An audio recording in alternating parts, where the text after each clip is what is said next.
Pagbasa mula sa aklat ni Zacarias.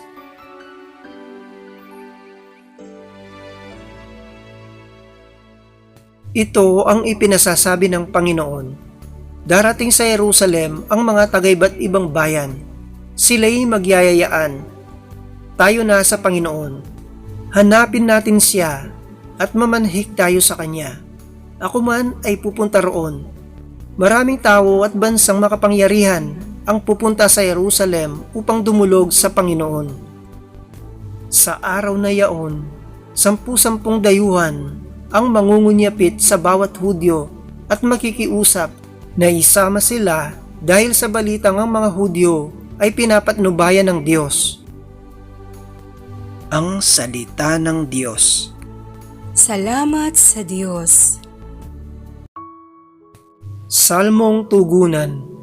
Ang ating Panginoong Diyos ay kapiling nating lubos. Sa bundok ng Zion, itinayo ng Diyos ang banal na lungsod.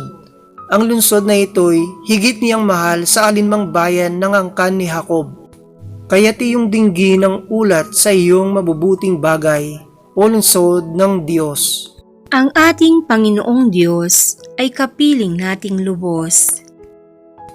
Pag itinala ko yaong mga bansang sa iyo'y sasama, aking ibibilang ang bansang Ehipto at ang Babilonya. Ibibilang ko rin yaong Filistia, Tiro at Ethiopia. Ang tungkol sa Sion, yaong sasabihi, ang lahat ng bansa ay masasakupan. Siya'y palalakasin at patatatagin ng kataas-taasan. Ang ating Panginoong Diyos ay kapiling nating lubos. Ang poon ay gagawa ng isang talaan ng lahat ng taong dooy mamamayan. Ang lahat ng ito ay magsisiawit at pawang sasayaw. Ang ating Panginoong Diyos ay kapiling nating lubos. Aleluya, aleluya. Anak ng tao'y dumating upang sarili ihain, lingkod manunubos natin. Aleluya, aleluya.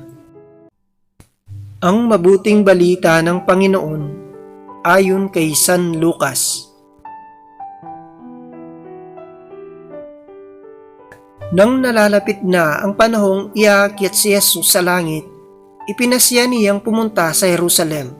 Sinugo niya ang ilan upang mauna sa kanya.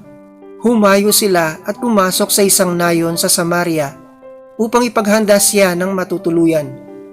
Ngunit ayaw siyang tanggapin ng mga Samaritano sapagkat siya'y patungo sa Jerusalem.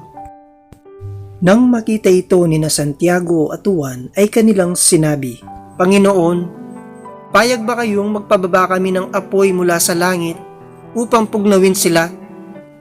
Ngunit bumaling siya at pinagsabihan sila, Hindi ninyo alam kung anong uri ng espiritu ang sumasa inyo. Sabi niya, sapagkat naparito ang anak ng tao, hindi upang ipahamak ang mga tao, kundi upang iligtas sila.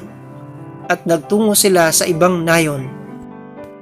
Ang mabuting balita ng Panginoon.